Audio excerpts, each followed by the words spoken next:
have in common here? Is it that we love community services? Do we all live in the same zip code? What is it? What do we all have in common?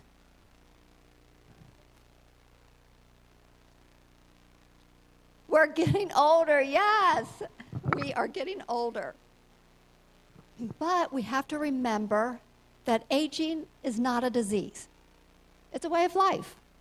There's no stopping it. We are all getting older.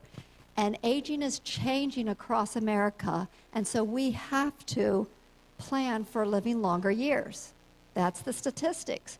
Older adults will outnumber the younger generation for the first time in history in 2035. So what are we going to do about that? So what message are we going to talk about here today? You know, what do we need to think about for aging? What are our attitudes towards aging? If I said, what do you think about getting older? What would you say? It's no fun. It's excellent. Oh, the aches, the pains, yes. The hard of hearing. Yes, seeing, yes. You see, I got two different pairs because I once said, if this doesn't work, then I got this one. So, yeah. So, but what is our attitudes? Okay, let me do this. Aging is a matter of mind. If you don't mind, it doesn't matter. Old enough to know my limit, young enough to exceed it. We do not stop playing because we are old. We grow old because we stop playing. And don't laugh at old age. Some folks never make it.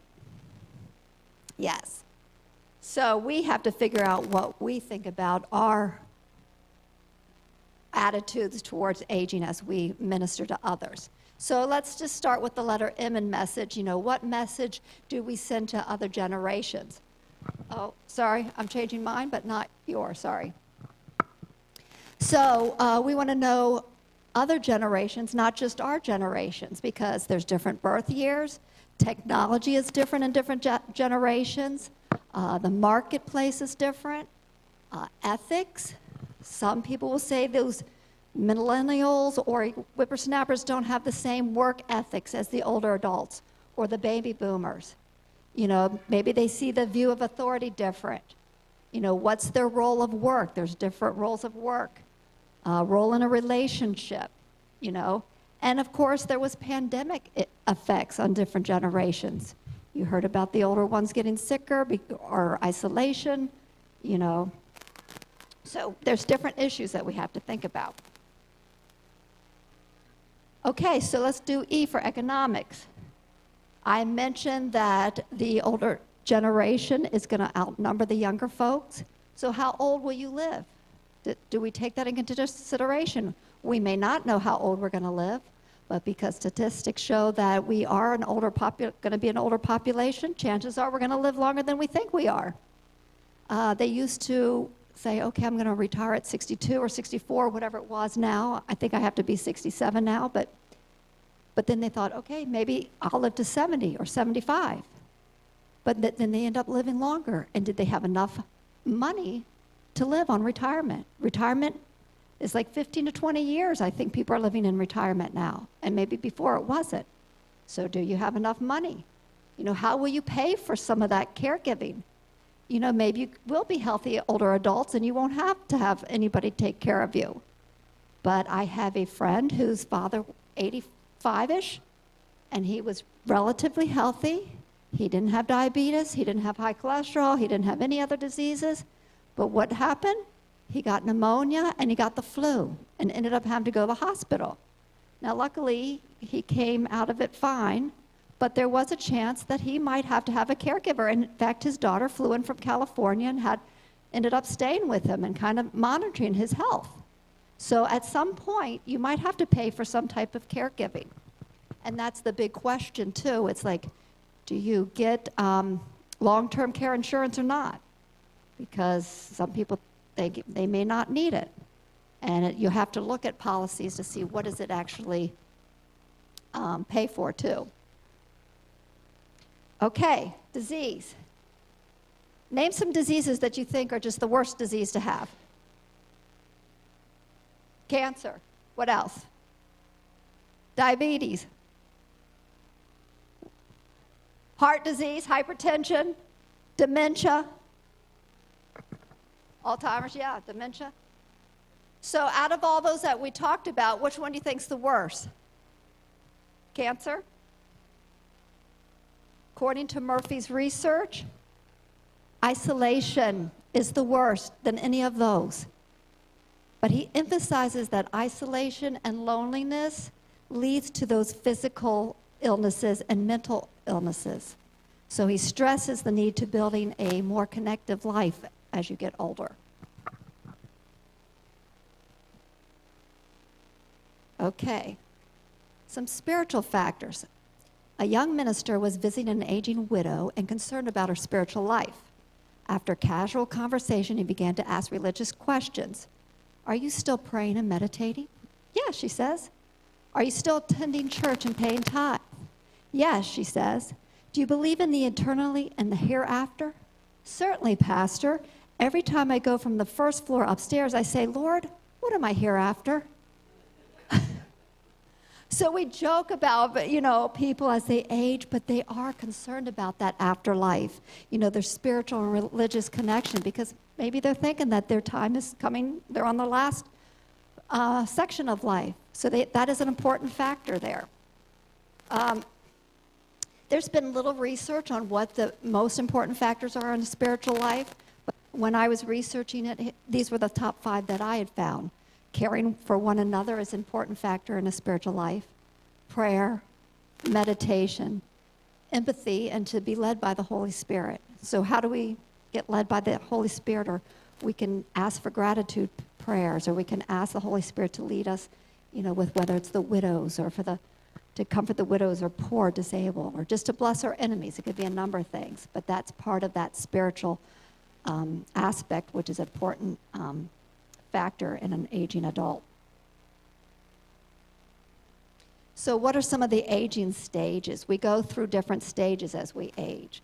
We're independent, we can take care of ourselves, but like I think Debbie had said, that starting to get aches and pains and you're starting to feel physically falling apart. My husband always says, I hate getting old because I got all these issues that's coming with age.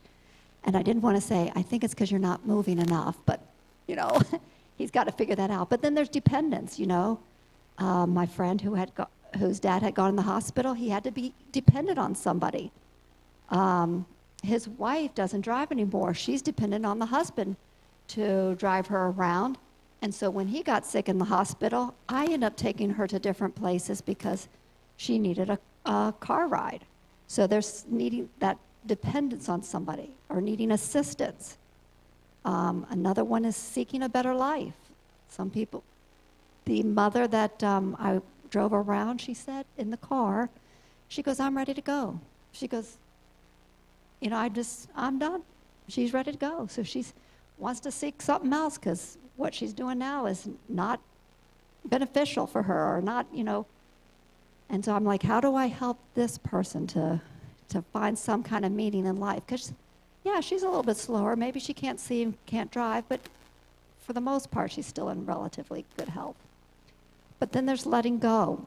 I was watching a TV show the other day with my husband. It's been a while.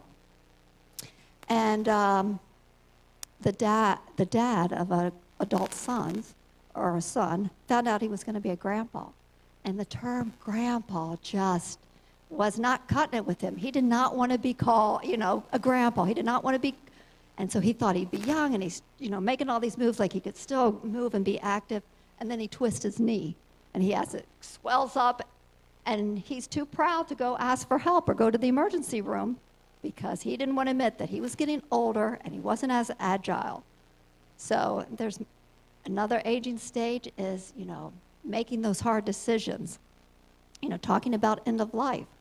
I just had a conversation with my husband in the car and said, hey, we got to figure out, where we're going here. What happens if something happens to him or something to me? He's got his own business. My name's on it, but I'm like, if something goes with him, I have no clue You know, who do I talk to or whatever? And he's like, I don't want to, he didn't want to talk about it. I mean, he did tell me some things like, this is what you need to know, blah, blah, blah, blah, blah. But it was all just verbal. There's nothing, you know, like if something happens, I'm like going to be lost. But it's something we need to work on and get that plan in order before there is a crisis. So we have to have that courage to talk about end of life. Then there's generational relationships. They're connecting with people of different ages. You know, like our parents, those are my parents, grandparents, mentors. We are who we are and how we see the world from people who've raised us. And that's my oldest son and my 2 grandbabies.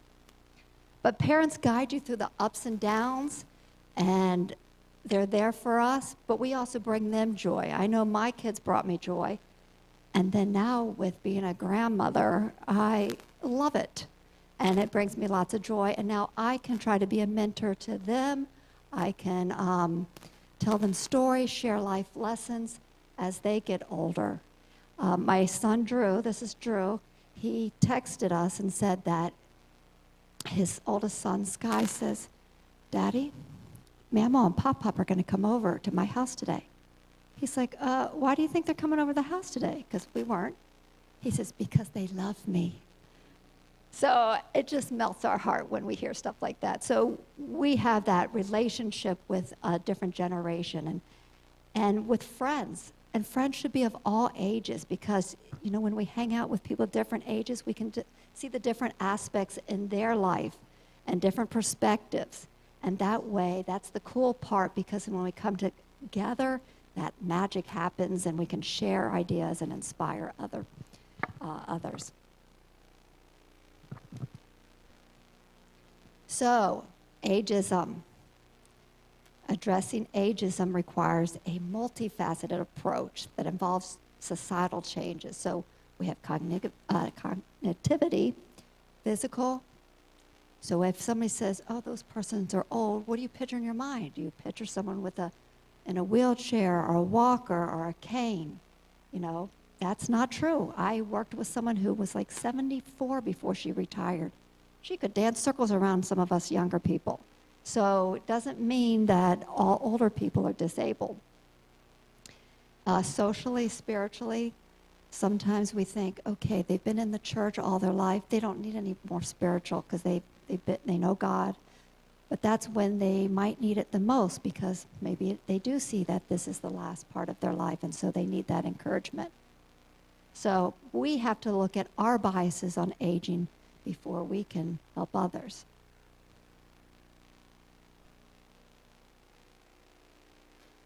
So how can we address ageism? You know, we can raise awareness about the negative aspects of ageism. Maybe it's through educational programs or media campaigns or just having community discussions. I want to read here something from an article. Aging has a real image problem. As a culture, we see it as moving forward toward a period of decline, and we feel pressure to combat visual signs of aging. Older people with negative concepts about aging live an average of 7.5 years less than those who have a positive attitude about growing older. So we need to embrace us growing older. We need to encourage people of all ages to hang out together, team up, mentoring, maybe volunteering together. What I also thought was interesting, which I could be guilty of, it said 10 compliments that are really ageist. When a waiter asks an older patron, what can I get you today, young lady? And so it says, now really, would he approach a teenager and say, what can I get you today, Grandma? So they're saying just treat them both with dignity. Or another sentence or compliment that might show ages is, my grandparents are adorable. The intent here is, but they're like, are your grandparents a pair of kittens? No. They had jobs, they suffered through hard times, they made a lot of tough decisions in their lives. So adorable, cute, and sweet kind of trivializes their history. But I've been known to say, oh, look at them, they're so cute together. So I'm guilty. You're only 68, you're not old. Well, this seems to apply. You better watch out because just around the corner, you're going to be decrepit. So I have to be careful. And they even talk about, I've gone to aging conventions and I've gone to an aging workshop, and the birthday cards where, you know, someone turns 50 or someone turns 60, and you get those birthday cards that are kind of funny, and they're trying to get away from that because they want to, for us.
I found this, and you can get that at the fivewishes.org, and that's this little one here.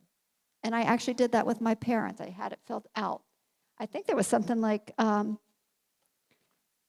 I think it was somebody else in one of my classes that the mother says, I want to make sure that I don't have any chin hairs on me, you know, to make sure my chin hairs are not showing.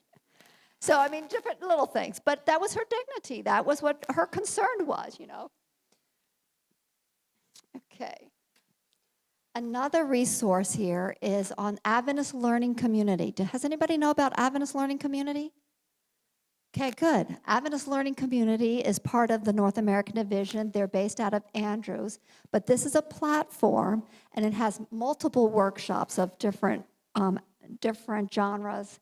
You know, pastors can get on there, teachers can get on there, and we have a Older Adult Care 101. So there's 8 modules. We talk about different aspects of aging, because this is only a little taste today, but there's different aspects of aging, health, finance, and you can go in and you can you know, You can do it as a church, you can do it individually, but there's different aspects there on aging. These are some of the other resources we have. The older adult ministry and the caregivers ministry, the yellow and the orange, those are like our handbooks or our manuals. Those are a little thicker, but then we also have quick start guides. So they're about $3.95. You can get them at adventsource.org, and those are just like a little synopsis of the main one. So those are something that is useful too. Care options. I think, Darren might have mentioned care options before, but this is one that he had said, hey, we want to promote this care options. So 1 Timothy 5:4 tells us that caring for our own parents and grandparents is paying our debt to them and is pleasing to God. And in verse 8 it says, if anyone does not provide for his relatives, and especially his own, he's denied the faith and worse than unbelievers. So, care option is a tool that is designed to help individuals and families identify health care cost and safety issues before they become unmanageable through, crisis, and try to help prevent some things. I'll talk a little bit more about some of the things that there is to offer.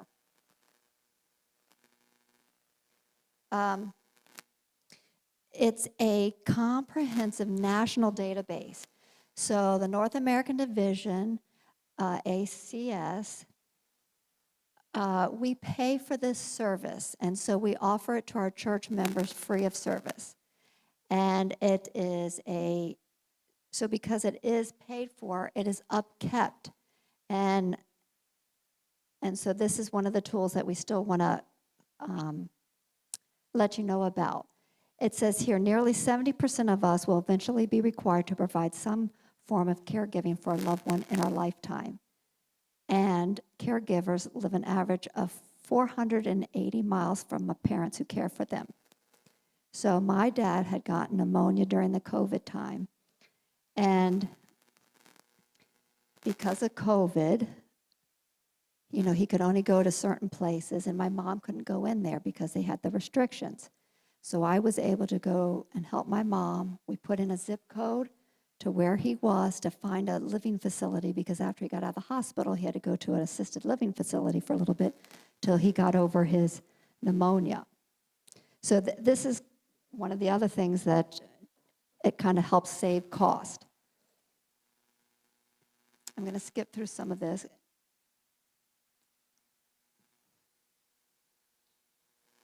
Okay, so the one thing that I like about, I'm going to go to the next slide, because this, because I'll tell about it when, okay, I don't know if you can see that very well. So when you get into the careoptions.net, and I'll tell you how to do it, you get your own passcode. And it's kind of like an iPad or a phone, and has all these apps here. And you probably can't see them all, but there's like a cost of care. So let's say loved one gets sick, and you're like, oh, what if I have to reduce my work time? I can put some things in there and say, okay, this is what I'm gonna have to forego or whatever. There, you can create a living will. So if you want to talk to your parents, there's one that says a conversation with aging parents. So if you don't know how to talk to a loved one or an aging adult about end of life or issues or health, then you can go in there and say, okay, what are some tidbits I can get? I created a file on my father, and I can give my passcode to my siblings. And let's say we had to have a caregiver come in. There is a caregiver agreement. I could have filled that out. We could have had agreement. They could get in and say, okay, what's happening with that? There are some safety, home safety. You can get on there. You can look it up and say, okay. And they may say, look at your lamp cords or whatever. Are they frail? Is it going to start a fire? Is there a loose carpet here? I talk to my parents all the time because my mom tends to shuffle when she walks. And I'm like, you need to get rid of your throw rugs because you're going to be tripping over those. And, and then you're going to have something. But there also talks about wellness checks, early detections. Maybe it's depression. They're kind of sad. Are they depressed or are they not depressed? You can answer these questions, and maybe it's just a sad part in their life, and they may not be depressed. And it's not a medical. You still have to get a doctor, to verify, but at least gives you a base of what you can think about. maybe anxiety disorders, diabetes. It can kind of detect some maybe potential warning signs. So this, I think, is a great tool. And this is what you would do. You would go to careoptions.net. You'd enter that passcode www011, and then it gives you your own passcode that's geared for you, and you can share that with your family as well. Okay, so we talked about resources, so let's just throw out some program ideas, like, okay, what do we do with this information? At Forest Lake SDA Church in Florida, they had a senior visitation ministry. They did a weekly phone tree devotional. We talked about people maybe not being able to get to church, maybe they just, or maybe it's along, not just church, but maybe it's a weekly thing, a Wednesday evening thing. And they just do like a 5 or 10 minute devotion over the phone with an older adult. They have a Young at Heart where they just have a central location where they have food and fun and some fellowship that combats the isolation issue. And then caregivers, we talked about caregivers a little bit, but maybe they have a respite care for caregivers. I don't know how often, I didn't look, but maybe they meet once a month just to give them a break, check on them, make sure that their health is not declining. And they have Heart and Hammers, and Heart and Hammers is they go to the individual's houses and maybe they change the batteries in the smoke detector, or maybe their toilet is running, and they know how to get in there and change the plumbing in the tank just so it doesn't keep running the water. Little things like that, just for fix-it-up things. So they have that idea. And there could be other ones like foster grandparents. Maybe an older adult never did have kids that had kids. So you could adopt a grandparent. Latchkey Kid Ministry, that has some tutoring and mentoring options. And another one that I saw, they invited older adults to compile a devotional book, with scriptures and meditations and prayers, and then they could use this to share with other people. Another one, this is Stonebriar Community Church. It's not an Adventist church, but I found that they have a whole senior adults on their website. And it's for like 60 and all. They just say, come and join. And I guess you can see it like they get connected and they have just fellowship. And so they have a program, just getting together and having that social aspect. This is Stonebriar. I'd have to Google it. I can't remember where it was, but you could tap on the different things. But yeah, if you Google Stonebriar, it'll come up. Another one that I found was Community Care Corps. You can't see it on the side, but, well, you can see it on their logo. And this is a national program that fosters innovative local models which volunteers provide non-medical assistance to family caregivers or older adults or people that have adults with disabilities to maintain their independence. So it's a learning library, and you can click on any of these green ones here. Talks about volunteers, what kind of partnerships are there, outreach and marketing, what different aspects. So that's another resource that I think is handy. And then the offering call today was about the disaster famine relief offering. So a lot of times there is disaster response in ACS, but people may not think about, okay, what about a disaster where older adults are involved? Excuse me a minute. So if there's an older adult, let's say on oxygen, and there's a disaster and they have to leave their home, do they have oxygen to take with them? What if they can't get back into their house for a while because it's flooded? Do they have enough medication? Do they have an escape route? If they're in a wheelchair, is there an exit ramp or somewhere how to get out if something else is blocked? So FEMA, you've all heard of FEMA. This is, you can go to that to get caregivers, but this is the pamphlet here, Disaster Preparedness Guide for Caregivers. Thank you so much. And so you can, it has different aspects in here. Animals, what if they have an animal? What do you do with their animals? It has make a plan. You learn and connect, assess preparedness roles. Who's going to do what? maybe the church is like, okay, we have a lot of older adults in our church. Do we have a plan for them if there's a disaster, a hurricane, or a flood, or something comes in our area? So I think that is a great tool as well. And so we just need to think about those things.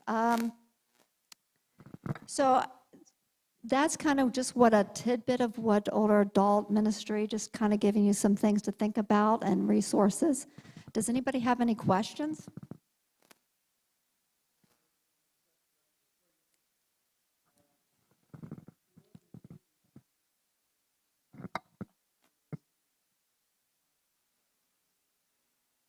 Okay.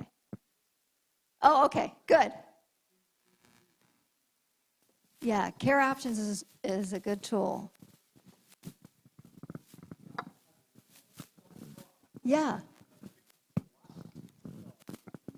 Yeah. Well, I did sign. Thanks. I actually showed it to our team Good, good. and advised us all to use it for ourselves, for our family members, especially since it's free. Right. It's even something that we could use as a tool externally because, again, it's free. So Yeah. if we're providing services, this is a service that just about anybody could use. You've got parents, or like myself, I'm getting up there myself, so Yeah. it's just a really valuable tool. That's it. Yeah. Thank you. Yeah, that's good.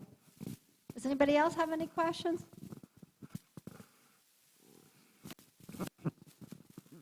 No, I think he wanted a water. I think he was. Sorry. But that's okay. That's good. But anyway, we'll have a little word of prayer. We'll take yes. About loneliness. Yes. Terribly. When you're home, Uh-huh. you have nothing to do. Right. What do you do? Where do you go? I mean, who do you call when you're so lonely? Anybody have a suggestion for that? Yes. I don't know where I heard that senior citizens, they are really good in following up old church members who are not attending church. Because first, they feel like they are missing people who are younger. So it's a good thing for them. Right.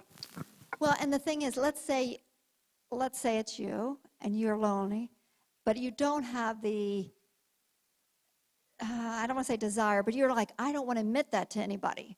But this is where, like the church, it's like if you stay connected with your members and do that assessment, and, to say, okay, what is your need? Is there anything we're missing? Do we need something for social interaction or not? But you're right. If you're able to say something like, hey, I need to be involved, what can I do?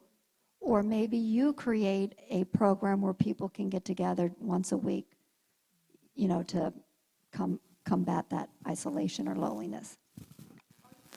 Sometimes it's very hard for people to know what they really want to do, especially at that age. Because first of all, people are already isolating themselves, feeling, oh, I'm already not in that group age where I can be active. But I just don't know how to get involved. I want to, but I just don't know how. Right, and if you think about it, it's like I teach kindergarten Sabbath school at my church, but I wouldn't be teaching it if someone didn't ask me to teach it. This person that asked me was a good friend, but it's not like I would just say, hey, let me be a teacher, unless I really, you know what I mean? But once I was asked, so that's where the church, can't be afraid to ask people to do something or have an activity that they could do something. So, any other comments? Yeah, I originally from Trinidad, and we deacons, deaconess, we used to take care of the senior people. I had a guy back home, Brother Ellis was ex-call porter, and I learned Bible studies from him. He was blind, but he knew where every text in the Bible is. And I take him to the person, and I down there and I read and he explained. And we had a relationship, so his wife died. He didn't have nobody, so he is glad. He will talk for hours, talk. He'll talk you out. And we had a real good relationship. So I'm saying, don't leave your senior folks behind. No. Find out what they need. Visit them. There must be deacons and deaconess, elders, to visit senior folks and keep them. Some of them we used to have to just go and pick up their, Yeah. because they have it there waiting. You know, go and spend some time with them. Worship with them. Friday night, go and welcome the Sabbath to them. Right. Get them involved in part. Find out what they think, how they think. Don't leave them lonely and alone, you know, because, you know, they have done their part and they're tired now. They can't do much. Spend time with them and make them happy. Right. And as we think about it, because a lot of times, you know, when we say an older adult ministry, people might say, oh, we got to do something for the older adults. But it's not necessarily for them as maybe with them or by them, you know, having a committee that involves them and say, okay, what are your needs? What can we do? And so, because you're right, not everybody just is disabled or can't do something. They want to do something. They just feel like maybe they need to be asked. I was reading the Sabbath School, sabbathschool.net, and a guy from Australia comments a lot all the time. And he had said that he was doing sound system at the church. Well, they got some young whippersnapper to do it, and so he kind of felt put out, you know, like he was being put out to pasture, you know, and he said, you know what, I found another avenue to, you know, make myself useful, but, you know, we have to think about that. Are we putting out older people to pasture because we want to mentor younger people, or, you know, are we going to still include them in our spiritual and other activities of life? Yeah. Yes, Darren.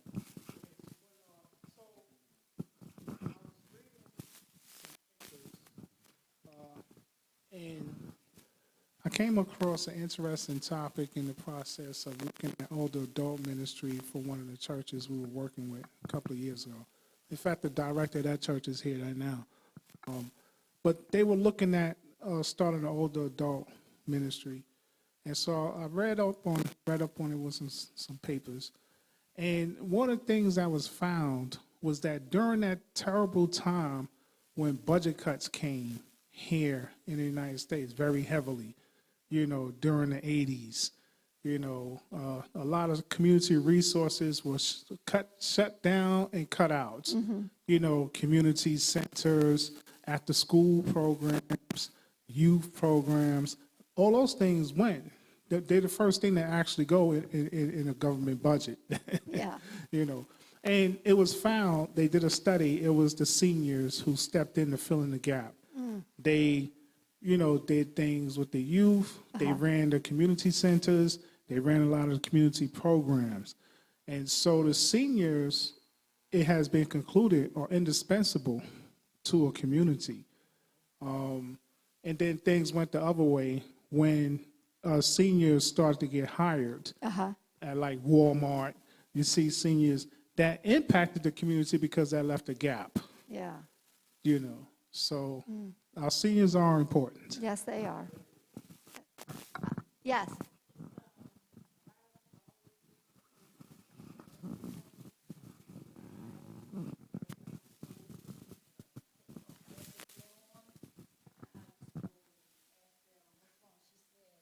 One lady told me that she was waiting for her family to come and see her. And she was just sit by herself in the corner, so I'll go over there and talk to her. But they don't have to be in a senior citizen home. They can be your neighbor. All you have to do is call and say, I just call, check on you, see how you're doing, and just tell them they love them. And that there takes them a long ways, because they think that they have somebody that cares and they have something to live for. Because I have heard some of them, when I call and check on them, say that. All they want to hear somebody voice or say, I just called to check on you. That's it right there. Thank you for that. Yes. Yeah, I used to work at a place called Southern Home for Children, and that was a place for emotionally disturbed kids. But there was a program of grandparents who used to come in and help us work with the kids. They were strictly, obviously, volunteers. And and they were usually in their 80s, but they were very helpful, and I'm sure there was a great deal of reciprocity between the kids and the grandparents because it gave the grandparents something meaningful to do. Do you know of any programs like that in existence? Because I can't find anything like that anymore. Not that I can think of off the top of my head. You know, it's like when I do some research to say, okay, what are people doing? I think the problem that I have is like, it may not be a huge program. Like she mentioned in the back, she's just calling up somebody and saying, hey, I'm thinking about you, how you doing? That's a ministry right there, but it's not like you got a team of 5 people or necessarily or whatever. So sometimes it's hard to find what certain programs there are, and that's what I'd like to know is like when churches or there's ministries for older adults or, you know, I like to gather that information so I can give other people ideas, but yeah, I don't. So I'm glad you asked that question. So in the process of helping this one congregation develop their older adult program, I used the technique that was created by the founder of the asset-based community development organization, John McKnight. In fact, my wife and I interviewed him a couple of years ago. It was phenomenal.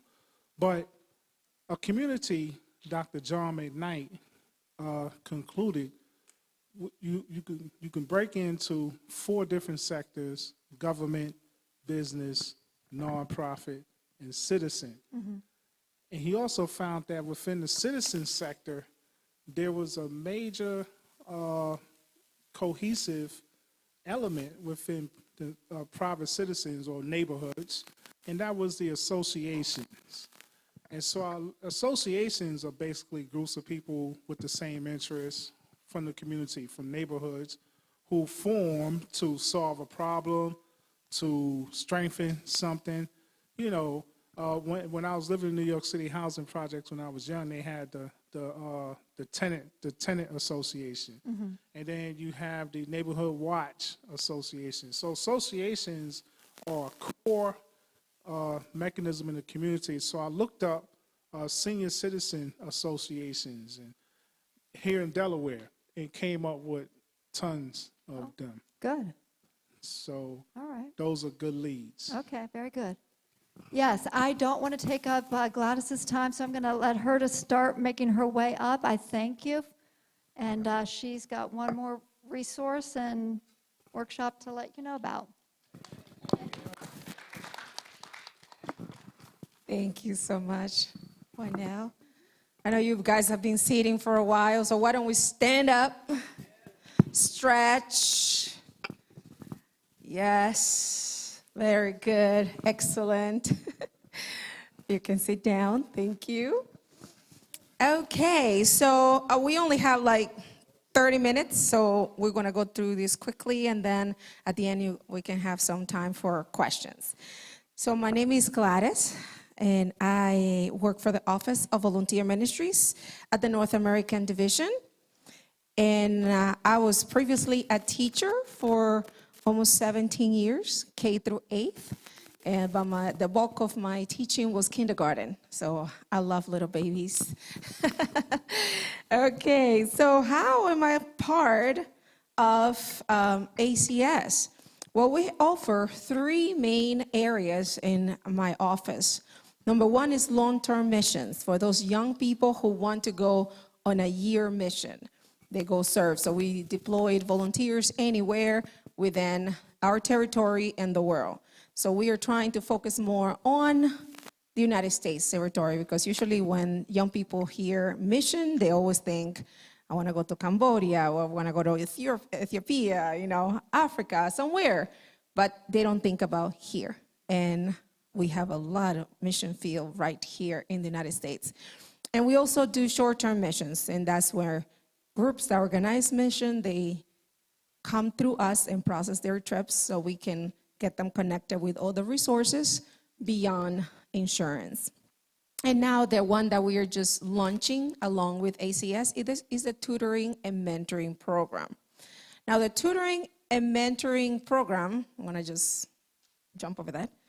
Okay, the tutoring and mentoring program is in connection with ACS because like everywhere within our territory, ACS has a center and volunteers that lead and assist. So it is important to have a connection to the community that we are serving, and that's one of the themes that you've been hearing the whole day, having a connection. So what is the benefit of our literacy tutoring and mentoring program? You know, when you mentor and tutor a kid, you just help them with active thinking, you know, learning and motivation, self-confidence. And once the kid is confident in their skills, it just improves their self-worth, self-value, and it makes them confident in whatever they are going to do. It makes them better citizens as well. Okay, so we have some objectives and goals in which we want to partner with ACS centers that are ministering already to our community in order to incorporate children at-risk communities to help them to learn how to read. So we mobilize and process and train volunteers and tutors to teach these children at these communities, and we provide the training and the resources that they will need in order to achieve that. So the project is designed to be added to anything that is already in place. So it's not something that you're going to start from ground up. It's that you already have the structure with the ACS Center. You already have a leader at the ACS Center. You already have some volunteers. So you recruit all the volunteers that will be able to assist with the children. Now, somebody asked me earlier, do they need to be, you know, master teachers to do this program? No. And I'm going to explain when I get to the curriculum why you do not need to be completely trained as a teacher in order to do that. Okay, so what do we offer? We offer the training for the program, ongoing support, the curriculum, the literacy curriculum. We also have a guidebook that we're working on that we are going to be providing for you guys, for whoever wants to start this program, and an array of other resources that you can have available. Now, what is needed? Like Wynelle was talking about, once you do your community assessment and you know what your community needs, because we're not going to offer something that is not needed.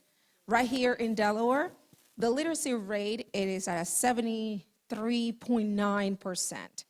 You're number 30 in literacy rate in the United States. So it is obvious that it is something needed, but many, not all neighborhoods may need that. So you need to look around the church and see if it's in this community it is needed, so you can provide that resources. So once you determine that it is needed, then you find a location, somebody that will be able to assist you with that as a director, and vet volunteers. Because once, you know, when you work for ACS, anybody can say, I come and pack boxes. I can come and help sort the clothes. But when you're talking about children, you need to be vetted. You need to have a background check. You cannot just put anybody to be dealing with children. So that is one of the things that we make sure that it happens with a background check for the volunteers. Okay, so once that is determined, once you have the location, then we have to have clear communication. The director has to be talking to us, make sure that that is something that you want to do, and also have that knowledge of your community. The person that is going to be in charge needs to know basically what they are doing, and access to internet, at least a good internet, because the curriculum is going to be digital. Things can be printed, but you know how it is. Nowadays, if you give a child just everything in printed form, you will lose them pretty quick. So if you have something digital that it moves, that they can touch, you can get them more engaged, and they can track their own progress. They have a little more responsibility on their projects. Now, once you have the site with your team, you have to share where will it be, how many days it's going to operate, how long is it going to be. Is it going to have snack? Is it going to have homework help? You design the program. We're here just to provide you the resources and the help and the training for the curriculum, but you are the one who have to craft according to the community, because with these programs, one size doesn't fit all. You cannot just come and say, like somebody asked me, if I take you to Alaska, will you be able to talk to Native American kids in Alaska?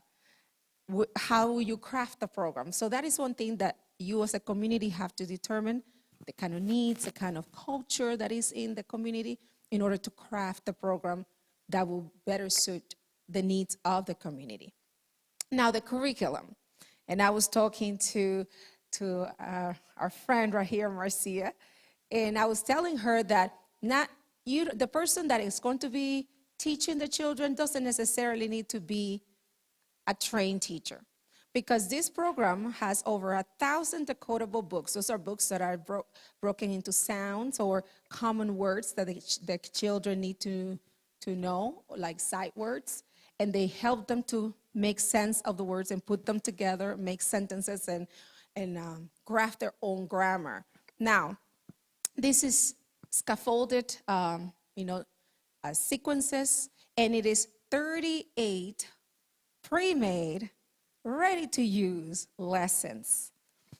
Why do I say that? For those of you who are not in the education, you know that the hardest thing for a teacher is come up with lesson plans. Saturdays, they enjoy the church, and then when Saturday night comes, the headache begins. Oh, I have to make those lesson plans. This is not going to be added stress to whoever is doing it, because the lessons are already made.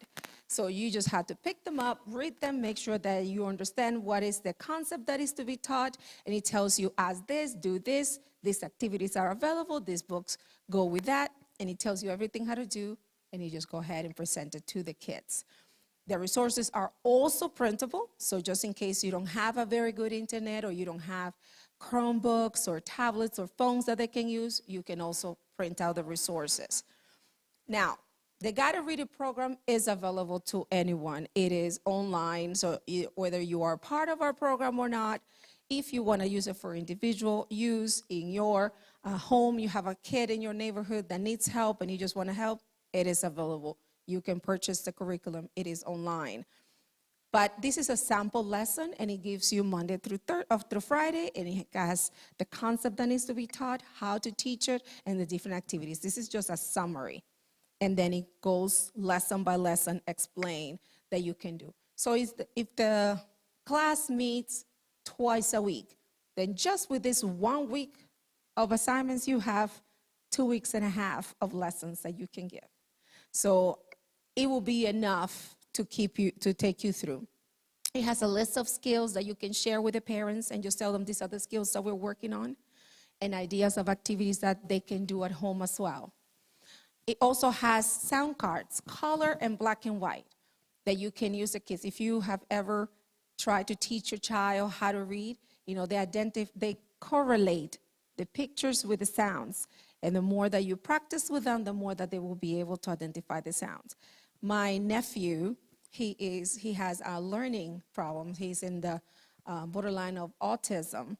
And I love when he picks up a cat and one of his toys, and he says, cat. And I was like, wow, they taught him that. And he looks at a letter, he sounds it out, and he says it. And he feels so accomplished. That's what happens when kids are learning how to read. And when they don't know how to read, it's just a frustration for them. And if you don't notice these little cues, they fall through the cracks, and then you say, oh, this child is just so disruptive in the class. They are frustrated. They do not understand what you're saying. They don't understand what you're asking them to do. So little by little, they fall behind, and they fall more behind. And before you notice, by 3rd and 4th grade, they completely lose interest in school. They want to leave school. They want to do something. They start talking about technical careers, or want to be a basketball player. But I always used to tell my kids when I was teaching them, I always said, you can be a fantastic basketball player, but if you cannot read your contract, somebody can take you to the dry cleaners. and make you pay for it. So reading is very basic but important that they need to understand that. So each lesson, you see, I show you the one for the week. Each day, it has the same activities, and it gives you what kind of activities to do as a whole group, what to do in a small group, with some one-on-one practice.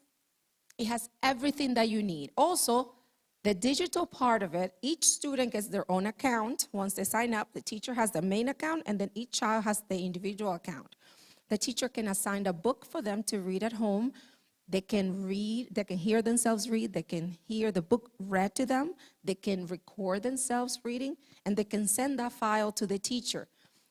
The progress report goes to the parents. The parents receive, this is kind of like the book looks like, and the child can just manipulate that. And at the end of the week or at the end of the month, they have a reading progress. They can see a picture of all the books that they have read, how many quizzes they have taken, how many minutes they have spent, and then at the bottom you can see their progress, their reading fluency, their reading levels, if they have made a progress. So all that is available inside of the curriculum. Now, it gives the teacher or the person in charge a student data tracking software so they can track the fluency, the benchmarks, the reading levels, the minutes, all that is in there. And you can print that as a PDF to send home so the parents can understand how the child is progressing. Now, it gives very much all the structure for the teacher to just build up on what is taught.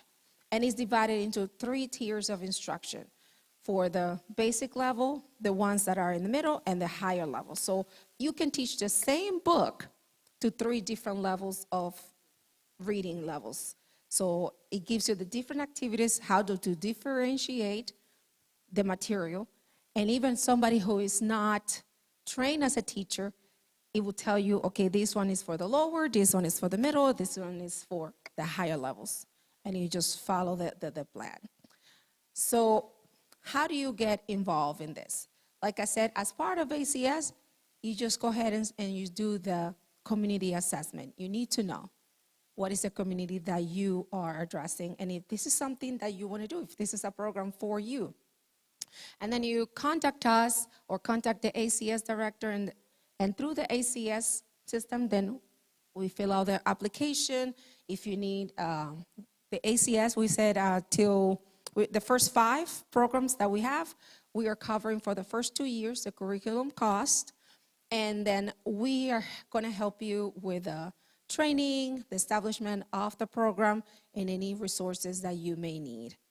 So, do you have any questions for me? Yes.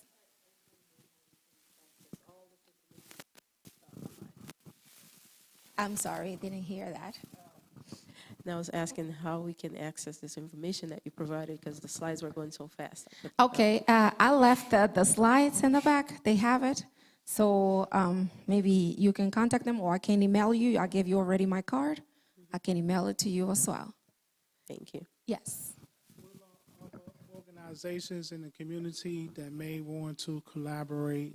Yes, that's very important, and that's one of the things that Colette was mentioning. You know, any program that we are offering is not something that you can do in isolation. So I was sharing with Marcia, is basically that you have to contact the education department, your local education department, and if you want to collaborate with any Adventist schools that is around, then you contact the education department at that school. You go to that school, you talk to them, this is a program that we want to do for the community. I mean, Adventist children can participate, they can come, but it is not for us. You know, like I said, we're not only serving ourselves. This is an outreach for the community.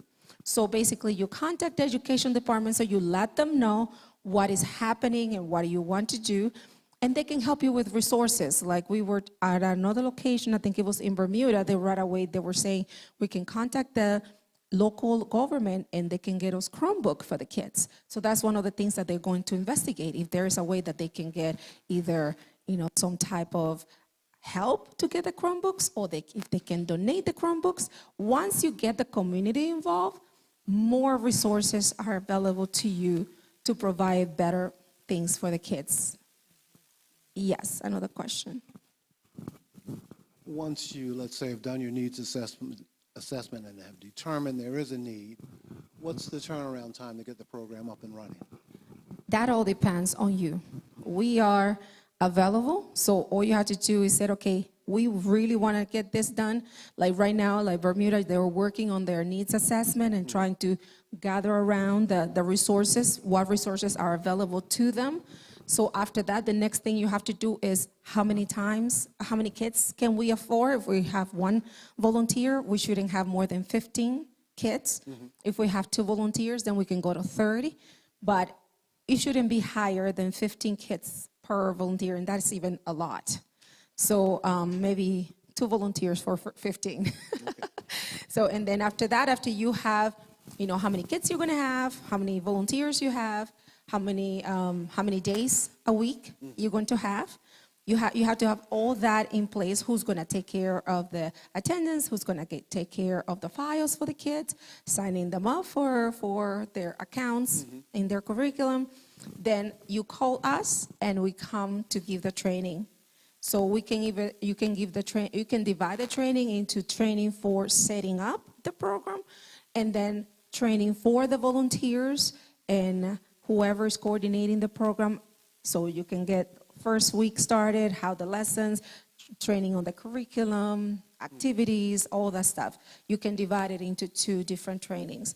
But once the training is done, then it's up to you, okay, we're good, we can go, or maybe we need more training, or need more money, whatever it is. So it basically depends on you, on how fast you move through the steps. Okay, second question. This is for kids who are basically illiterate. Not illiterate, but at risk that are having challenges with their reading. Okay, so that's kind of what I was going to ask. Kids who can already read, can this program be used to help them read better? Yeah, because it has different levels that you can use, but remember that this is for kids at risk communities. Right. So if they're already reading, you can use them as a risk, and they're from the same family. Let's say that one family that you're already serving, they have 3 kids. One that is higher reading and 2 that are not. And the mom says, well, I want the 3 of them to come because I don't want to leave the other one out.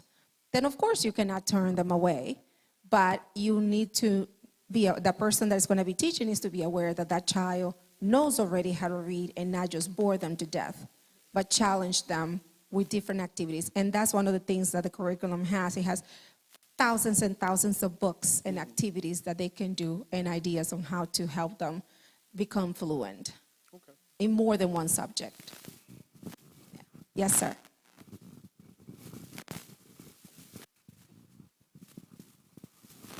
Yeah, just a question here I'd like to ask.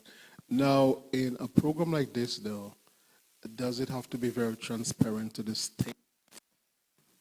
I couldn't hear. To the state that you reside, in case of Delaware here. I mean, if the church is to embark on a program like this, would the state need to be aware of that type of program?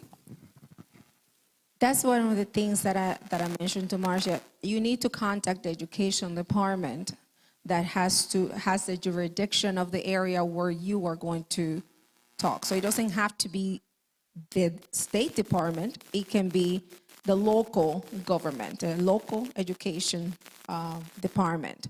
So they know that you're aware, not only because that they will know about you, but also the resources. They are the ones who are going to provide you the kids that you're going to be serving. They are the ones who's going to tell you this family needs help, that family needs help, this family needs help. They are the ones who are going to lead you.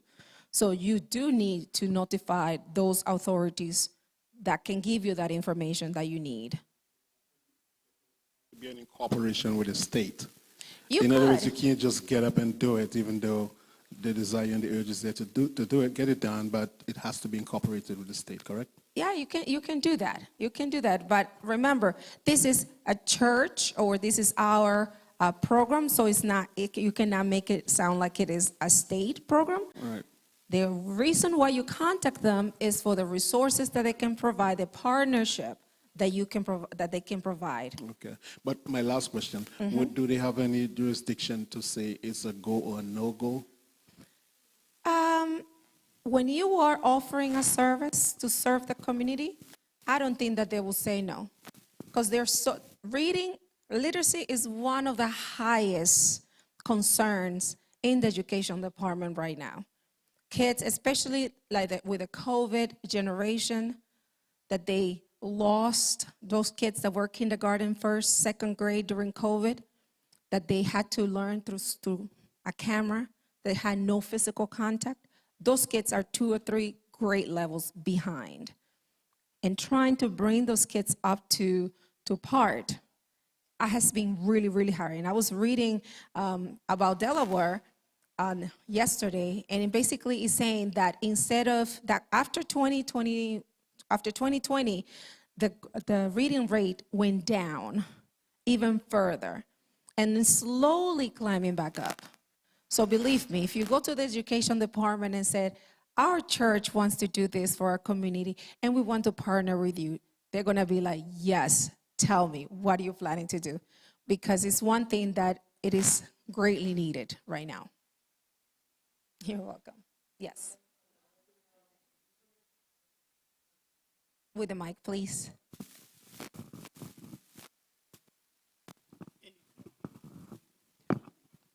This is not connected with the government. If you get so many people, you need help. Yes. Can you go to the government or not? Help in which way? Say in their reading, all right, say in their reading, and you're limited. Can you go to the government and ask for help? Depending on what you're asking, okay? Because remember, we know that whenever the government, you get involved directly with the government, you know, there are always some strings attached. So what we are talking about when we're talking about the local government, we're talking about resources, not like, or grants, money that is already available, programs that that the government is already offering for that kind of program. Not like you're gonna go and say, oh, we need people to come teach. No. Okay, because this is volunteers that you're going to recruit right here in the community, people that know the community, people that know the children that you're going to be serving, and they want to offer their time to do this. Right. So this is our people reaching out. That is the mind of the program. We reaching out to the community. Somebody in the back. I was saying that when I first came to Delaware, I was involved in some programs, even in the church, and nobody didn't really know me, but the parents request for background check. Yes, that is mandatory. Yeah, so whoever join in the group with you, whether you say you're going to church or not, you should have something to show that you did a background check. Yes, our main, and that's what I said at the beginning, at ACS, we welcome everyone that want to come serve. When you're packing boxes, when you are helping distribute clothes, anybody can do that. But when you're dealing with children, things are different. And that's one of the things that we want to make sure that everybody understands. Everybody needs to be a background check, and this is also an outreach of the church. So you're not going to get somebody that just want to teach that is not of our faith to teach the children, because that defeats the purpose altogether. So, you know, that's part of our evangelism outreach. So we have to be careful when we're dealing with our children. Anybody else? Okay, so my email is my name, Gladys Guerrero, at nadadventist.org. At nadadventist.org. Thank you. I forgot I had it there. Okay, so Gladys Guerrero at nadadventist.org, and that's my office number and cell phone number. If you have any questions, thank you so much. God bless.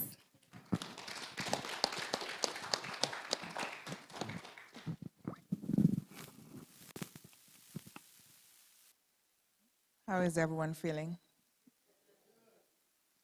I'm sure we've all had a wonderful time. You know, the Sabbath quarter lesson talked about the 2 witnesses. That was the title today. But I think at this time we have 3 witnesses. So they've blessed us. I just want to check a quick pulse check. What was the topic this morning about?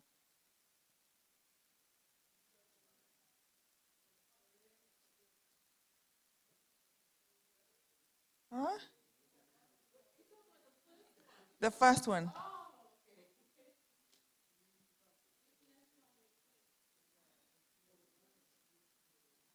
All right, what about the second one?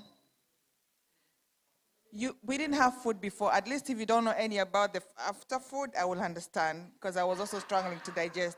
But the first one, fulfilling the call, community service, yes. So we are really, really, okay, just before I go to being appreciative to our very wonderful speakers today, I just want to thank our mentors, Darren and Judy May. Thank you. I'll tell you, these folks live 2 or 3 hours away from here. We didn't know that they were going to show up. And when I saw them, I thought I was dreaming. Because I just literally spoke with them on Thursday and yesterday evening, and there was no mention of giving us this pleasant surprise.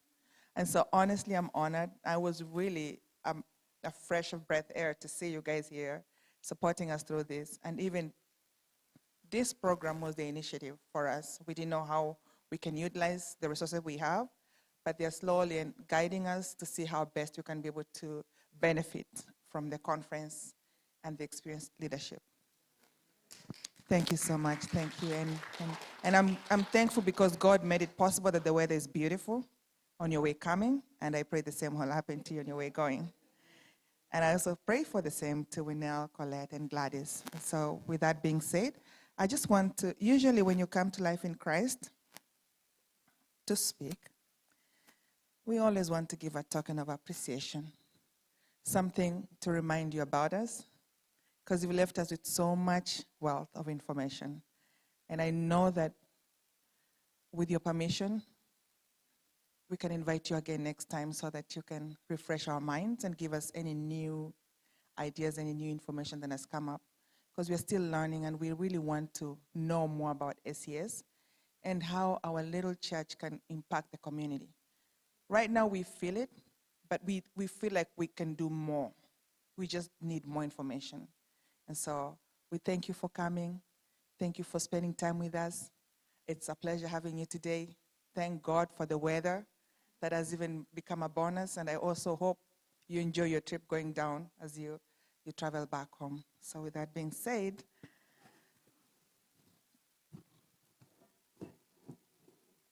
Faith, we didn't mark names on this, right? Okay. I'll come to you. Thank you so much. Thank you. Thank you. I also want to ask if there's anyone, especially my director, my dear, I'd like for him to say a word before we probably award and possibly close this out. I don't know. Maybe you could say thank you.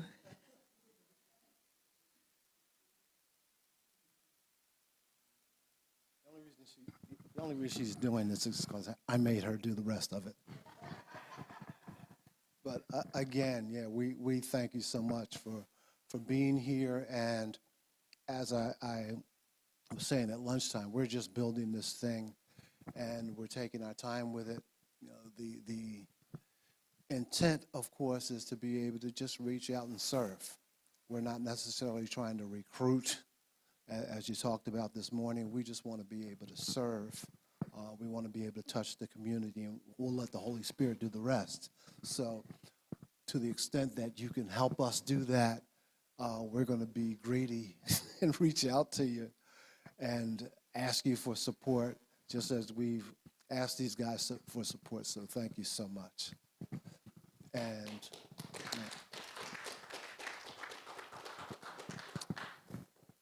with that, let us pray. Heavenly Father, we are just so thankful. Thankful for the day, thankful for the weather, but more importantly, thankful for you sending us angels today that could touch us, provide us with not just information, but systems and ways of thinking about how we can be about the business of building your kingdom right here on earth. Thanking you for the resources that are now available to us to reach out to the community and provide them with something that they can use. Provide them with opportunities for us to give, opportunities for us to love, opportunities for us to grow and share in Christ's name. Praying for traveling mercies for them going back to Maryland, praying for traveling mercies for Darren and Judy May going back to Penn State, that you'll watch over them and provide us with other opportunities for learning, Lord.